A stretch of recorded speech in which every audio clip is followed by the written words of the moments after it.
Adriano Sánchez Roa es un activo dirigente político, pero de oposición, pero sobre todo es un gran profesional en el área, Y queremos conocer primero nuestro saludo y la bienvenida a Adriano Sánchez Roa. Buenos días. Buenos días, saludos a todos los que están en cabina, saludos a esa audiencia del pueblo dominicano, la católica, la que escucha Radio Santa María, las emisoras que se enlazan. Debo decir que para mí es un gran placer y me recuerda esa infancia que siempre la recordamos con añoranza, el hablar con Radio Santa María, porque ustedes saben que yo estudié agronomía en la llamada Escuela Agrícola Salesiana, hoy Instituto Técnico Salesiano, y que en ese sentido me tocaba a mí dormirme toda la noche escuchando canciones de contenido en la época de Víctor, Joan Manuel Serrat, etcétera, y tenía un radito ahí en la Escuela Agrícola y ahí escuchaba yo a Radio Santa María, y cuando viví en Domingo Sabio también. Es decir, que yo me considero, después de Elia Piña, ser un vegano, y en ese sentido me estoy reencontrando conmigo mismo, de manera que para mí es un placer estar en contacto con Radio Santa María, que tanto utilidad le ha dado al país en la educación, en la información, etcétera. Recordaba todas esas lecciones educativas en aquella época de esta potente emisora de nuestra Iglesia Católica. Bien, queremos enfocar este tema de daños de melisa y la situación del sector agrícola nacional. Y por tanto te hemos invitado, no sé si está ahora mismo en tu Elías Piña. Estoy aquí en Elías Piña haciendo frío. ¿Está frío por ahí? Sí, es que nosotros tenemos, recuérdate, lo primero es Elías Piña, porque la gente en el país a veces lo ubica en una zona seca, calurosa, bueno, hace calor en su ocasión, como sí, cualquier provincia. Pero donde yo estoy ahora mismo en mi casa, que es la entrada de Elías Piña, ya en el mismo pueblo, estamos casi a 450 metros sobre el nivel del mar. Estamos casi a la altura del mismo Jarabacoa, que son 500 y pico en el pueblo. De manera que aquí tenemos 6 municipios, por orientación del país, y hay 3 que se siembran arroz. Es decir, que es una zona con bastante agua de las provincias que llueve más. Lamentablemente, igual que en el país, las aguas caen y se van. Ustedes saben, y ya estamos entrando casi en materia, de que el 10.8% nada más del agua se aprovecha. Es decir, estamos hablando que el 89.2% del agua que cae del cielo, tanta agua que cae todos los años, se pierden. Por eso yo he planteado un plan de construcción de embalse. Lo planteé en un proyecto de ley que quedó en el Senado y lo sigo planteando porque el país necesita esas aguas. Cuando se hizo Tavera, cuando Balaguer hizo Tavera, y hablo así porque están los veganos, le dijeron los organismos internacionales a Balaguer que no hacía falta. Y Balaguer le dijo, yo no estoy construyendo esa presa para ahora. En el momento costó 43 millones de dólares. Y todos los años Tavera da 50 millones de dólares. Es decir, que un año da su costo total y queda todavía dinero.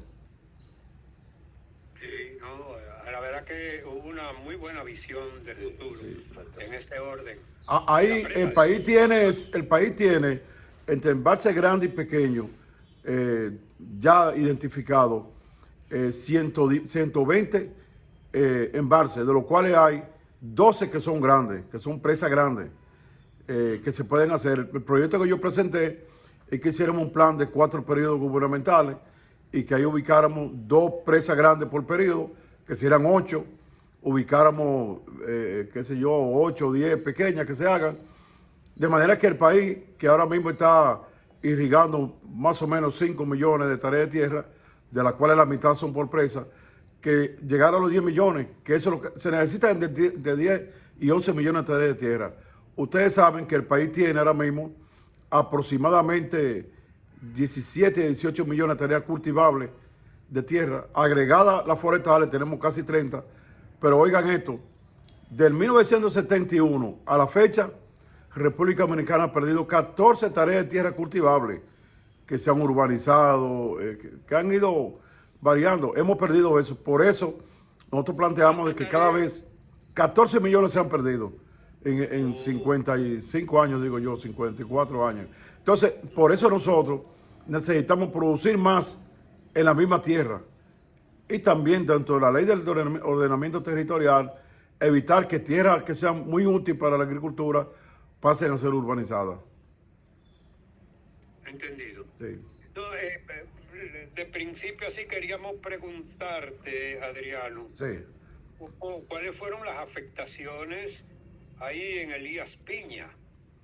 Bueno, yo te voy a decir que lo primero que yo quiero plantear públicamente como el ministro de Agricultura es de La Vega, te estaré escuchándolo o se lo dirán. Lo peor de todo es cuando una persona pierde la credibilidad. Lamentablemente, yo que fui funcionario y que sé cómo se maneja eso, nosotros en el país habíamos tenido discusiones con ministros. A mí me ha tocado tener contacto con 23 ministros en mi labor gremial inicialmente. Yo tengo 47 años que me gradué de la escuela agrícola. Y debo decirle que no había visto nunca un funcionario que dijera tanto una cosa por otra, al punto de que perdió la credibilidad. Lo que dice el ministro actual de Agricultura, ya la gente no le cree. Y no solamente la oposición, sino el mismo gobierno. Recuérdense que hace unos meses él dijo que se estaban regularizando los haitianos y fue el vocero del Palacio que hizo una rueda de prensa para decir que eso no era verdad. Por el mismo ministro, Limber Cruz, dice que él tenía la vacuna de la peste porcina africana y ocurre que no la tiene ni China, ni Estados Unidos, ni Rusia, es decir, que él es más científico que esas grandes naciones. Entonces, ahora con esto, ¿qué ha ocurrido con Melissa? Melissa tuvo rojo desde la capital, el Gran Santo Domingo, San Cristóbal, Peravia, Ocoa, Barahona, San Juan, pero donde afectó realmente Melissa fue en Barahona, Ocoa grandemente, la parte de los Cacao de San Cristóbal, a la parte un poco alta, que hay pocos sitios altos de Peravia, por Manaclar, por ahí. Pero en San Juan de la Maguana no afectó, ni afectó en Elías Piña. O sea, uno puede decir que afectó porque llovió mucho. Por ejemplo, en San Juan y en Elías Piña hubo vientos fuertes que pudieron haber afectado muy ligeramente. Pero lo fuerte estuvo ahí. Ahora, ¿qué pasa con el ministro? Y fue la primera declaración que nosotros dimos. Es que siendo Melissa un fenómeno del sur, cuando él declara lo que ocurrió en el Palacio, él lo que hizo fue que dijo que en el Cibao era que había más daño. Puso 24,000 tareas en el Cibao y puso 7,700 en el sur. Decía el Listín Diario, cuando nosotros hicimos la declaración, el Listín, que se alarmó también, hizo un editorial y recordó que Balaguer, a final de los 80, cuando un ministro, secretario de Estado en ese entonces, le dijo una cosa por otra que no era verdad, simplemente lo cambió. Yo he sido el presidente Luis Abinader en esa semanal, el otro lunes de atrás, cuando él dice que el Cibao fue que se afectó, siendo el fenómeno en el sur, le hubiese dicho, ministro, váyase y vuelve el otro lunes con los datos, revise esos datos otra vez, como mínimo. Pero no deja pasar que Melissa fue allá. Ahora, ¿qué está ocurriendo? Que todo lo quieren politizar. Y todo no se puede politizar. Nosotros como oposición, por ejemplo, hay cosas que la vemos que la hace bien el gobierno, que tenemos que admitirlas, porque si está bien, ojalá todo estuviera bien. ¿Qué está ocurriendo? Igual que Fiona, que fue un fenómeno del este, el ministro de una vez ubicó el Cibao Central, porque hay interés político de él y de su equipo en ese Cibao Central, y lo que hace es que meten en el listado los activistas, los allegados políticos para beneficiarlo. Es decir, ven el fenómeno como una oportunidad de beneficiar políticamente a gente. Y lo que hay que no es beneficiar políticamente a gente, es ir donde el que lo necesita. Por eso nosotros, y esta es quizá una de las cosas esenciales de plantear en este momento, estamos exigiendo de que el ministro publique los nombres de los productores afectados. ¿Para qué? Para que se sepa que si mañana Juan de los Santos fue afectado, hay que darle la recompensa para que cubra lo que perdió. Pero si Milagro Ortiz o Milagro Adame o Juan Pérez o el que sea no fue afectado, usted no puede poner en la lista. Entonces, son dos listas que él tiene que hacer. La lista de los afectados, por ejemplo, se perdieron alrededor de 4,000 quintales de café. Ustedes saben que el café, que la primera cosecha de café, que es la cosecha de los 600 a 500 hasta 400 metros sobre el nivel del mar, se cosecha en esta etapa. Por falta de mano de obra, la gran parte de la recolección no se había hecho. Y cuando el agua cayó tan abundante, puso pesado el grano de café y cayó. Estamos hablando en Barahona, en Riquillo, estamos hablando en Polo, de Barahona, ahí afectó mucho. Estamos hablando de los cacaos de San Cristóbal, en Ocoa, Manacar de Baní. Todo ese café que se cayó, más o menos suman alrededor de 4,000 quintales. Ese nombre de esa gente tiene que aparecer, porque no es posible que mañana aparezca en lista, porque ya ha ocurrido, repito, pongo el ejemplo de Fiona, ha ocurrido que en una comunidad aparecen beneficiados gente que no tiene ni tierra y los productores verdaderos no están beneficiados. ¿Por qué 2,000 millones? Él habló de 1,800. Lo malo de eso, y ahí está la credibilidad, que uno no le cree, porque él dice el 1,800 y cuando viene a ver están los 1,000 afectados y los 800 para los políticos. Nosotros dijimos... El dato que tengo por acá es que Agricultura preliminarmente marcó en 1.340 millones de pesos. Correcto. Las pérdidas. Pero después informó que necesitaban 1,800. Sí. Entonces, el dato de nosotros, le voy a decir algo. La gente dirá, ¿y cómo Adriano tiene datos si no tiene técnico? No. Yo les voy a decir una cosa que la gente, que no me la conteste nadie ahora, sino que lo piensen. Aquí hay pocas instituciones que tienen radioacción en todo el país. La iglesia tiene radioacción en todo el país, la policía tiene en todo el país, el PLD tiene en todas las sesiones dirigentes. Nosotros tenemos, para que ustedes sepan, 32 presidentes provinciales. Yo fui uno en un momento dado. Nosotros tenemos dirigentes desde Río Limpio a Higüey, a todos los sitios. Entonces, por ejemplo, cuando hay un comité de base en un campo de Río Limpio, hay un encargado agropecuario de ahí, para que ustedes sepan. Ese encargado agropecuario de ahí, junto con todo, lo tenemos nosotros metido en grupos que nos comunicamos. ¿Qué ocurrió? En términos agrícolas, directamente agrícolas o agropecuarios, las pérdidas fueron alrededor de 1,000 millones, agrícolas directamente nada más. Ahora, en términos de afectación de la comunidad que vincula a lo agrícola, por ejemplo, los caminos, fueron también como 1,000 millones más. Es decir, nosotros calculamos en 2,000 millones, incluyendo los caminos y las mediocarreteras que llegan, por ejemplo, tú te vas ahora mismo a Ocoa y de Rancho Arriba para llegar a La Horma, esa es una carretera que es carretera camino vecinal. Entonces, ¿qué pasa? Que como el ministro se descuidó mucho en estos 5 años en la reparación de los caminos de la carretera, el daño ahora fue mucho mayor. Ocoa, por ejemplo, fue hace 8 meses, le siguieron la maquinaria, nunca hizo nada, y ahora es un desastre que hay ahí del camino vecinal. Entonces, hay que buscar esos 1,000 millones para más o menos 700 kilómetros de caminos vecinales, reparados bien. Repito, 1,000 millones para 700, porque estamos ubicando que la reparación va a ser por kilómetro entre 1.400.000, 1.500.000, porque ha sido muy afectado. Entonces, el ministro no puede despacharse que le den 1.800 millones, atiende los 1,000 agrícolas y los 800 lo agarra para políticos. No, haga el listado. Él habló de que habían 650 kilómetros, dice él. Él tiene que decir cuáles son esos kilómetros. Para nosotros, como veedores nacionales, nosotros, digo, el país, saber que si digo que hay un camino, qué sé yo, de La Vega a la entrada de la escuela agrícola, que esos 4 kilómetros tiene que hacerlo, si fuese así. Es decir, él tiene que dar el listado de los agricultores afectados y el listado también de los caminos vecinales que hay que intervenir. Ahí se justificarían los 1.800 millones. De lo contrario, nosotros lo que vamos a hacer es que va a ocurrir como ha ocurrido con la peste porcina, que no le han pagado mucho, que se le han sacrificado el mismo gobierno, o como pasa con Fiona, o que pasa con él mismo. El Ministerio de Agricultura debe ahora mismo a los productores nacionales entre 1.800 y 2.000 millones de pesos. Oigan, debe, no de esto de Fiona. Él le debe ahora mismo, porque fíjense cómo que está la cosa. O sea, ¿por qué el sector está quebrado?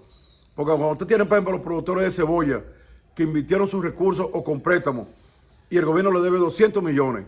Cuando usted tiene lo que preparar la tierra y le debe alrededor de 300 millones. Cuando usted tiene, por ejemplo, los productores de arroz, que hay mucho en La Vega, de esto que voy a hablar, y en La Vega, en San Francisco, en Salcedo, en Cotuí, que hay mucho arroz. Cuando usted, por ejemplo, le dice que tiene los 100 pesos por fanega, que es para cubrir un déficit de coste de producción, y le debe 417 millones actualmente el Ministerio de Agricultura.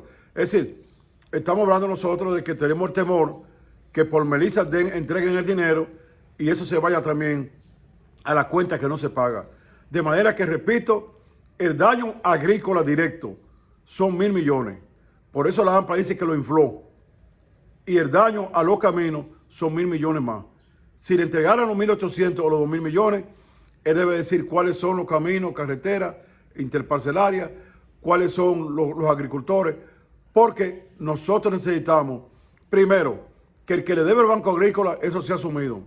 Segundo, que el pequeño, porque recuérdense que el 75% de los productores nacionales son pequeños y medianos. El que invirtió un dinero de él mismo, o buscó un prestamista, como lo hacen, o buscó el Banco Agrícola, si no recibe eso, no puede sembrar otra vez. Entonces, a ese hay que entregarle el dinero.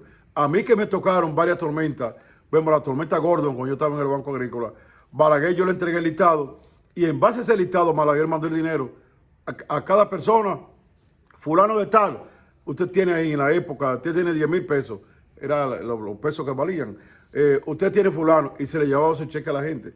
Pero con el ministro hay muchos temores, los tenemos nosotros como partido, lo tienen los profesionales, y lo tiene la AMPA. Ya la AMPA habló en el mismo sentido, de que él infla la cosa para incluir gente política. Le voy a decir un dato, por ejemplo, se cancelaron 700 y pico de técnicos, de los cuales como 250 han pasado que quieren sus pensiones, de los cuales otros, una parte de los que más han podido, como 60 se han ido para fuera del país, hasta Chiapas, Nueva York, por los sitios. Ocurre que muchos de esos que se cancelaron, esos cheques, están en el Triángulo del Cibao Central, donde están los intereses políticos. Es decir, que cancelan un técnico de sanidad vegetal, capacitado, con condiciones, y te nombran entonces un activista político que nunca ha sabido nada de agricultura, y ni siquiera va al ministerio. Eso es lo que está ocurriendo. Por eso ahora mismo hay 612 áreas sin técnico, es decir, zona agrícola en el cual no está agricultura. De manera que la situación es penosa. Y creo que esta gestión de 5 años del ministro Limber Cruz ha sido uno de los peores desastres. Había algunos ministros, secretarios de Agricultura, que yo lo veía de los peores, pero ahora yo creo que el campeón se llama Limber Cruz. Le superó. Se lo superó. Y mira que a mí me ha tocado, porque ustedes sepan. No vamos a preguntar quién sería. Yo tengo este libro aquí. Yo tengo este libro aquí que yo le llamo La Nueva Agricultura, donde yo ubico a los secretarios de Agricultura desde Fernando Álvarez Bogar, que fue 66-70, Carlos Aquino González, uno de los mejores secretarios, a Pedro Bretón, a Santiago Cruz López, eso fue un abogado que Balaguer puso, a Luperón Flores, el papá de Flores Estrella, que fue secretario de Agricultura de Joaquín Balaguer, a Hipólito Mejía, que para mí Hipólito ha sido el mejor secretario que se ha tenido. Fíjense que es sin política, porque somos de partidos diferentes. Pero fue una gestión en la cual yo trabajé y la conocí, la de Hipólito. Después tenemos nosotros a Ángeles Suárez, que Dios lo tenga en gloria, vegano, amigo mío. Después tenemos ahí a Carlos Federico Cruz Domínguez, se menciona poco, peleamos mucho con él. Domingo Marte tenemos a Tito Hernández, a Méquita, que fue 2 veces secretario. A Méquita hizo una buena gestión para mí. Entonces, pero de todo eso que usted sigue buscando ahí, Nicolás Concepción, que es vegano, que está ahí. Digo que es de Bonao, Nicolás. No ha mencionado a otro vegano, don Francisco Gómez. Bueno, eso es parte de la buena historia de La Vega, de nosotros los veganos. Entonces, cuando usted ubica a todos esos secretarios, el cual me tocó a mí mucho criticarlo. ¿A quién? Que tú eres de Elías Piña, qué bueno que te sientas vegano. Bueno, es que yo te voy a decir una cosa. Yo le decía a Euclides, oye esta historia para los veganos. Mi papá era de Santiago, de Gurabo. Y Euclides Sánchez y mi papá eran primo hermano, Rafael, su papá. Y yo le decía a Euclides que el día que me votaran de Elías Piña, era para La Vega que yo iba a aspirar y se echaba a reír Euclides. Sí, porque yo hice vida allá en el barrio Domingo Sabio y después en la misma escuela agrícola, o sea, yo cumplí los 5 años que se requieren, pero aparte de eso, sentimentalmente, allá en La Vega tengo yo mis amigos, mis compadres, mis compañeros de estudio, y la gente no se da cuenta. A veces voy yo allá y amanezco y me junto con mis colegas ya que están activos ahí, de manera que, y déjeme decirle algo, La Vega de esos años no es La Vega de hoy. Esa era La Vega, se llamaba La Vega Olímpica, era La Vega de los deportes, era La Vega culta siempre, La Vega religiosa, de esos años, estamos hablando del año 73 más o menos, a 78, hablamos. Entonces, luego La Vega, y afortunadamente se transformó en La Vega de los carnavales, pero no ha dejado de ser deportiva también. Por lo que tú dices, me parece como que tu libro lo escribiste acá en La Vega, cuando titulaste Contigo voy a la gloria. Bueno, déjame decirte una cosa que yo, cuando yo a veces hablo, pienso, a veces de la escuela agrícola nos íbamos a Bellavista, de Jarabacoa, que siempre estaba lloviendo, teníamos un compañero ahí a Cobosa, teníamos los de Carramán, que los dos, uno, Fausto se quedó en Ocoa, el otro se quedó ahí en la misma, en la Bellavista, y yo tengo como dice, muchos recuerdos de la gloria, y ahí está Contigo voy a la gloria. Caray. Sí. Pero en tu condición de ser escritor, pero economista también, ¿no? Sí. Ahora, en el orden de la economía, estas afectaciones, ¿cómo colocan entonces a la economía nuestra que está creciendo según las cifras oficiales? ¿Podría causar algunas afectaciones a ese crecimiento? Bueno, el gobierno ha hecho una serie de cambios en la metodología de los cálculos de la nación para que resulte una cosa por otra. Porque, por ejemplo, cuando llegó el presidente Luis Abinader al gobierno, el país debía 38 mil millones de dólares. Él ha tomado 34 mil, de los cuales ha desembolsado como 24 mil. Entonces, ¿cómo él dice que ahora se debe menos que antes? Cuando lo que hemos subido nosotros a 72 mil millones de dólares. Pero además, hablando de la economía, por ejemplo, el sector eléctrico. A mí me ayudó mucho mis 14 años en el Senado, que trabajé en todas las leyes a profundidad, incluyendo la del Servicio Nacional de Salud. Me ayudó a comprender a muchos sectores. Por ejemplo, el caso del sector eléctrico, un desastre grande que hay en este momento. Parece un desastre tan mal como es la parte de la agricultura, de la alimentación, como es la parte de la salud. Por ejemplo, en el sector eléctrico, cuando estaba Banjancini, la primera vez que salió, se daban solamente 500 millones de dólares de subsidio al Estado. Cuando llegó Danilo, puso casi 24 horas de luz en el país entero. Cuando hizo Punta Catalina, completó los 3.000 megavatios que necesitaba el país. ¿Qué pasa? Que en la actualidad, hoy en vez de 500 millones de dólares, la nación tiene que estar dando 1.800 en subsidios, millones de dólares. Es decir, estamos dando 1.300 millones de dólares, como casi 85 mil millones de pesos más de subsidio. ¿De qué se da eso? Del impuesto que pagamos todos nosotros. Eso es lo primero, es un hoyo grande que hay ahí. Pero además han subido la tarifa al consumidor. Es decir, que tú tienes que pagar como consumidor, como ciudadano, un dinero más para subsidio y también te lo están cobrando más en la tarifa, pero te están dando los apagones. Ahí, por ejemplo, aquí donde yo estoy en Comendador, que teníamos 24 horas, ahora mismo hay 12 horas de luz y 12 horas de apagones. Entonces, tenemos un sector eléctrico delicado. ¿Qué ha ocurrido con el sector eléctrico? Primero es que cuando llegaron comenzaron a cancelar todos los técnicos especialistas, que eran del PLD, que no eran del PLD nada. Pasa que un partido con 16 años de gobierno, todos los técnicos que llegaban tienen que trabajar en el gobierno que tuviera. Y cancelaron a los especialistas y entraron mucha gente que no sabían.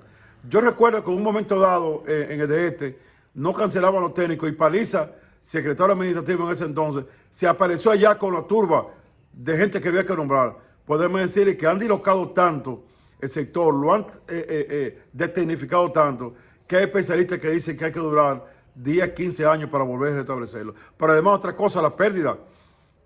La pérdida estaban aproximadamente en 23, 24%. La pérdida hoy está en el doble, para que sepamos. Cada pérdida que hay es dinero. Pero además de eso hay que decir que en el sector eléctrico es como el caso del agua potable. Usted tiene una población de 10,000 personas y le da el agua bien. Pero usted tiene que trabajar sabiendo que va a tener no 10,000 sino 11,000 para el crecimiento.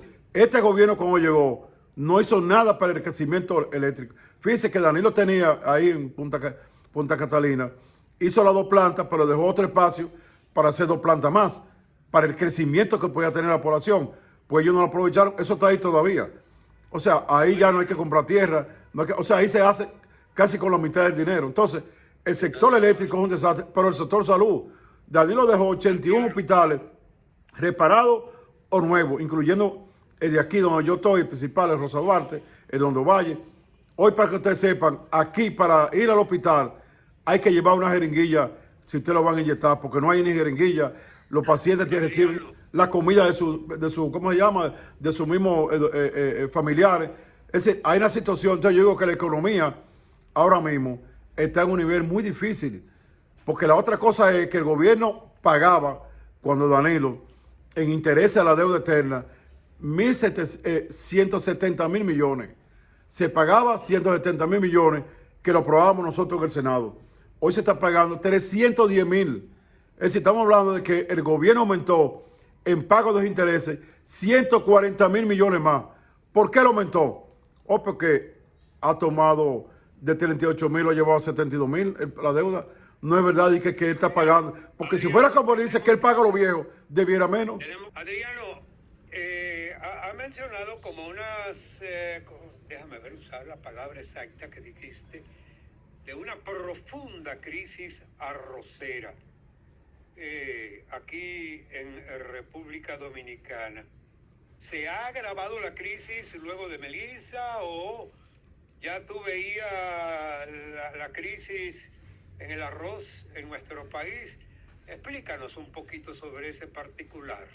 Bueno, el cultivo del arroz, hay que decirlo, es uno de los sectores que ha crecido en 50, 60 años, con el apoyo de todos los sectores, de todos los gobiernos, digo yo, y de los sectores productivos todavía, porque ustedes saben, a mí siempre me gusta meter poquito de historia para que lo conozcamos, que hasta los años 50, cuando Trujillo, lo que más consumían los dominicanos era el maíz. Pero Trujillo, cuando vino la sequía del 44, vio que el arroz era mejor y él comenzó a introducir los asiáticos aquí, los chinos. Y luego cuando vino el profesor Juan Bo fortaleció lo que fue la estación experimental de Juma. Y luego entonces siguió hasta que con Balaguer, don Carlos Aquino González, la hizo entonces una estación que prácticamente se hacía maestría ahí. Yo fui de los egresados de esa escuela, ya en el 81. ¿Qué ocurre con el arroz? Que el arroz venía creciendo fruto de la tecnología, de la inversión y de la buena comercialización. El gobierno actual, que recibe en el 2020 un sector arrocero bien, creciendo, comenzó a descuidar la tecnología. Cada variedad se va degenerando. Y usted tiene, por ejemplo, que usted tiene ahora mismo, usted aplica un producto, por ejemplo, para un insecto, para una plaga, y al cabo del tiempo hay que cambiarla porque se van adaptando la plaga o los virus. Entonces, de 2020 para acá, estos 5 años, el gobierno se descuidó total. Uno de los éxitos del presidente Danilo Medina fue que desarrolló 2 variedades más productivas, de más calidad y un ciclo vegetativo más corto. Ya el gobierno de Vido ya está trabajando para introducir nuevas variedades. Ese es uno de los problemas. El otro problema es la comercialización. El productor que siembra y cosecha una buena productividad y vende más, no es verdad que tiene el mismo ánimo y va a ser lo mismo en la próxima cosecha. Pero está también el otro elemento, que es quizá la parte más esencial, la asistencia directa del gobierno. Yo le voy a decir algo para que nosotros sepamos. La agricultura no es tan rentable en el mundo entero. La agricultura la hacen rentable los gobiernos. Estados Unidos aplica un subsidio extraordinario, 100.000 millones de dólares anuales a la agricultura. El caso, por ejemplo, de Europa, esos países europeos de la Unión Europea le dan el 30% de subsidio. República Dominicana ahora mismo, lo primero es, voy de atrás para adelante. Aquí hay un descuido en los canales de riego, el suministro de agua. Eso afecta entonces la productividad y eleva entonces los costos. Se está planteando que se entreguen 100 millones de pesos para que nos volvamos a trabajar con la semilla certificada. Se está planteando que el gobierno le pague, porque ahí va otra vez el ministro de Agricultura, Limber Cruz, los 417 millones de pesos que le debe del compromiso por resolución del ministerio para cubrir con 100 pesos cada fanega por el costo. De ahí un dinero que le deben todavía del 2022, más lo reciente. Pero la crisis grande del arroz vino ahora por lo siguiente. Todos los años aquí se importaban más o menos 450 mil quintales de arroz para cubrir lo de Derecata. Ustedes saben qué hizo el gobierno con el 24, que de 400.000 lo llevó 4.700.000. Es decir, multiplicó por 10 las importaciones. Las importaciones de 2019 al 2023 sumaban solamente 71 millones de dólares. Las importaciones solo del 24 fueron 152 millones de dólares. Toda esa importación que trajo el gobierno, primero le tomaron casi 2 millones de quintales para cubrir déficit del 24, déficit enorme en el 24. Dejaron para este año 2.700.000. Pues ese arroz mal que se cosechaba llenó toda la factoría y los almacenes. Al llenarlo entonces, los productores, sobre todo los más frágiles, todavía no han encontrado dónde llevar su arroz. Y hay un entaponamiento grande de arroz, porque agarrémonos todo. Crean la crisis con la importación del 2024, que llena los almacenes. Pues ahora mismo, este año, han importado también otra vez 412.000. Fíjense ustedes dónde está la falsedad. Que el gobierno emite en enero un decreto diciendo, nosotros, aunque Derecata ya está abierto, aquí no va a haber arroz. Eso dijo el decreto del presidente Luis Abinader. Que yo dije que eso era mentira, porque un decreto no tumba una ley. Y el Derecata está hecho por los congresos de los países. Pero él dijo que no, el decreto en enero, pues importó como quieren, este año 25. O sea, le agregó a la crisis de los casi 5 millones de quintales, le agregó esa parte. Entonces ahora tenemos nosotros llenos los almacenes, problemas con las variedades, problemas con los canales, con los caminos también ahora. Entonces, ¿qué estamos planteando nosotros? Yo estoy planteando de que el gobierno agarre 2 millones de quintales de arroz y lo venda para Haití.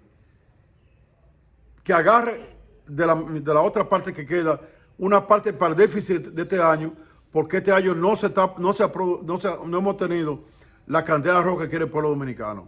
Este año hay un déficit grande. Y la otra parte lo lleve a los planes sociales del gobierno. Porque aunque vamos a vender para Haití, hay que llevar arroz al que está pasando hambre. Por ejemplo, fíjense con el consumo. Este dato que lo voy a dar yo es uno de los pocos datos que se le ha escapado al ministro y lo ha puesto en la página. Porque nos ponen, usted se va a la página y hay informaciones que la última que se colgó fue en el 2020. No la ha puesto más para que no se descubra su falsedad. Oigan este dato, en el 2019, los dominicanos consumíamos 134 libras de arroz por año.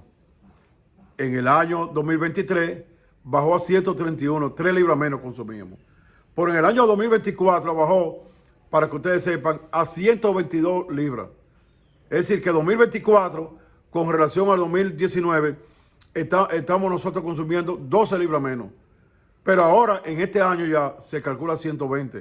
Es decir, hoy los dominicanos están dejando de consumir 14 libras por persona menos, cuando la gente debía consumir lo mismo, mínimo. Pero aparte de eso, ese consumo no es un consumo que todo el mundo deja de consumir 14, no. Los que tienen dinero consumen sus 14. Es lo de abajo que no están consumiendo.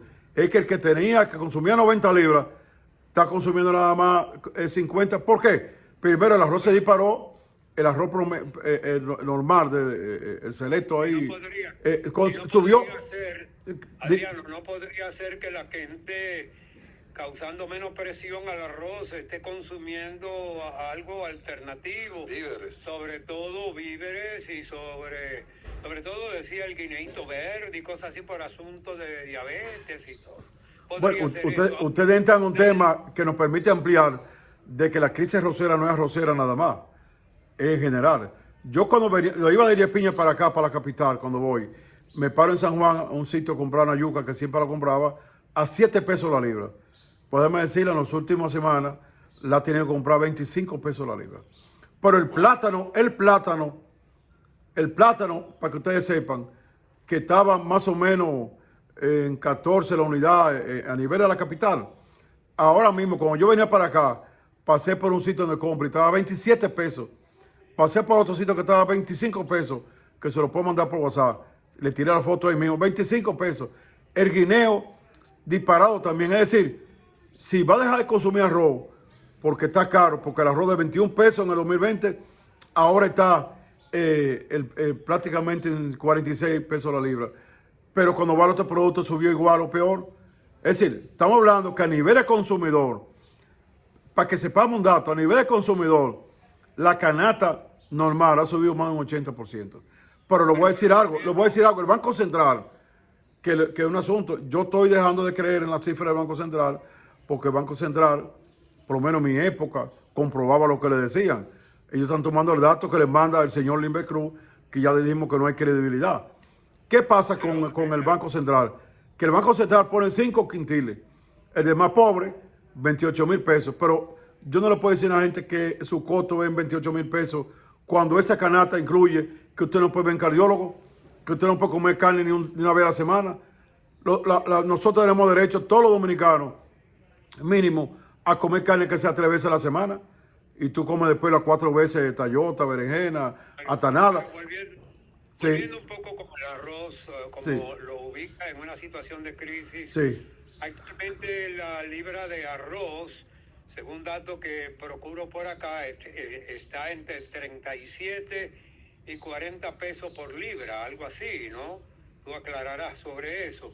Ahora, la pregunta es, ante la actual situación de cada por Melissa, lo que tú veías anteriormente como una crisis arrocera nacional, la tendencia del precio del arroz, cuando decía también que hay déficit en la producción este año,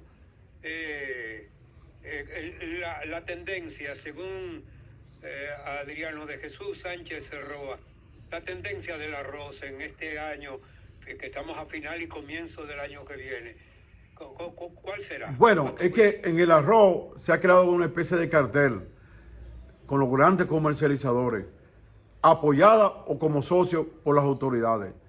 ¿Qué quiero decir? Generalmente cuando se importaba un producto, bajaba de precio al consumidor. Pero ahora se ha importado todo ese producto y si pueden bajarle 5 pesos, no se lo bajan para ganárselo. Y ellos tienen los precios establecidos como les da la gana. A nivel, por ejemplo, cuando sacamos los cálculos nosotros sacamos los cálculos, calculamos, por ejemplo, los colmados en las provincias, en los municipios pequeños y medianos, calculamos los supermercados, calculamos los mercados, que hay grandes mercados en las grandes ciudades, en todos los sitios, y de ahí sacamos el promedio. El promedio del arroz está en 45.8, casi 46 pesos la libra. La misma calidad, un selecto más o menos no tan fuerte así, que era el que costaba 21 cuando Danilo Medina salió. Es decir, que estamos hablando nosotros de que hoy una libra de arroz cuesta aproximadamente 24 pesos más que como costaba cuando Danilo le entregó a Luis Abinader. Entonces, lo lógico sería que con esa importación bajaron los precios. Pero le voy a decir una cosa, se importó y siguieron igualitos. Es más, hay exceso de arroz ahora mismo con los 4 millones, casi 5 millones que importó el gobierno. Y ese exceso de arroz no baja los precios. Hay un cartel que tiene todo parado. Hasta cierto nivel, de ahí para allá, corre lo que ellos decidan, no lo que diga el mercado, para que sepamos nosotros. Por eso yo planteo que para ayudar a los productores, un poco bajemos el nivel de presión que hay con... No hay factoría ahora mismo en almacén para guardar arroz. Incluso se está planteando que se habiliten en algunos lugares para procesar. Por ejemplo, la factoría del Pozo de Nagua, hoy el factor, que me tocó a mí inaugurarla con el presidente Balaguer, esa es una factoría de la más moderna del país, que el gobierno puede habilitarla para que ahí lleve arroz y procese arroz. Eso es en el factor de Nagua. Y así hay muchas factorías que la han ido abandonando. Habían, para que ustedes sepan, 30 factorías de dirigentes parceleros. Yo recuerdo que, por ejemplo, en aquellos años, quizá el sitio que yo más dinero entregué fue Ranchito en La Vega, que estaba la factoría ahí. Pues tengo esta factoría ahí, en Valverde Mao, en Cotuí, en Nagua, como dije. Esas factorías de los parceleros, las que están abandonadas, deben ser restablecidas, que eso se hace en días, para que entonces el arroz que hoy están cosechando los dominicanos y que no cabe en la factoría porque está el arroz importado, se lleven ahí. Eso sería importante. Pero quiero decir que lo lógico era que el arroz bajara al consumidor, pero no baja porque las autoridades mantienen con los grandes comerciantes un cartel, porque el problema es que todo se ha puesto en negocio poco lícito, y no se piensa, yo no sé por qué a veces no piensan los gobiernos en que una buena acción ayuda a la imagen del gobierno. Porque les voy a decir una cosa, en agricultura toda la semana en escándalo. Si no un cultivo es el otro. O si no es que hay una mafia adentro también. Toda la semana hay un escándalo en el Ministerio de Agricultura.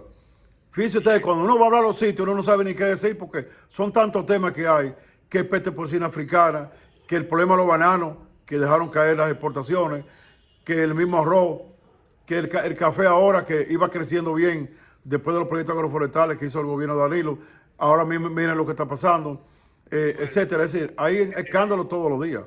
Según estimación oficial, esto viene del Ministerio de Agricultura, se estima una pérdida de 40.000 quintales de arroz con un valor aproximado de 120 millones de pesos. De modo que no deja de ser interesante seguirle el trazo al arroz y sobre todo como tú hablas de una situación que amerita ser atendido, ¿no? Bueno, habla de situación crítica. Es que el arroz... Ya, por asunto de tiempo te pedimos que sea... Sí, no, yo lo que quiero decir es que el arroz es un cultivo que soporte el agua. No todo el arroz que le cayó el agua ahí mismo se dañó. Si el agua sale a tiempo, no se daña. Nosotros tenemos informaciones que por el lado del Bajo Yuna hubo más inundaciones, pero no era para que él dijera que los daños estuvieron ahí. Porque yo lo que me baso es que él ubica siempre los daños. Puede haber una tormenta hasta en Pedernales, y el informe de él dice que en el Triángulo del Cibao Central, donde están sus intereses políticos y de él mismo. Entonces, y del equipo que tiene él también. Entonces, yo digo que en el caso del arroz, lo primero ahora mismo es, lo primerito ahora mismo es salir de esas importaciones que están aquí, que están haciendo daño, vender un poco para allá, para Haití, habilitar factorías, pagar el dinero que tienen que pagar, la fertilización, los canales de... bueno, debe abrirse un programa de fertilización que incluya a todo el mundo, los pequeños y los medianos, sin distinción, porque hicieron ese programa de fertilización hace tiempo para los grandes nada más.